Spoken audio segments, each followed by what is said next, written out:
Welcome back to Lemon or Lyme. Today is part 2 of organizing your meds.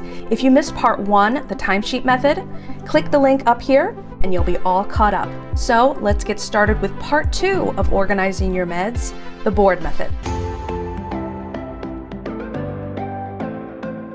The first thing I do is go to the dollar store or an office supply store and I buy Post-its and a sturdy poster board. Grab your timesheet from part 1 of organizing your meds and count how many times in the day you must take something.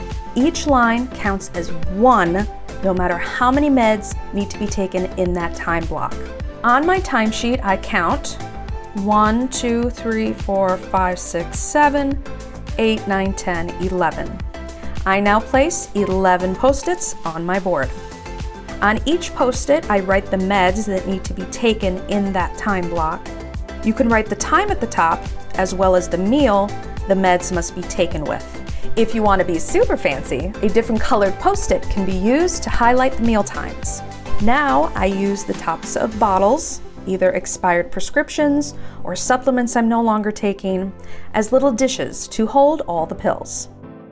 I have found a lot of success laying all the pills out for the day the night before. The board method is great for anyone who needs a visual reminder. For anyone with brain fog or memory issues, the board method allows you to easily see what you've already taken and what you may have missed. How many times have you looked at your meds and thought, have I already taken this today? Or did I just think about taking it? The board method is also great if you have to move your meds to another room or counter, for a party, for instance. If you have any questions, please utilize the comment section below.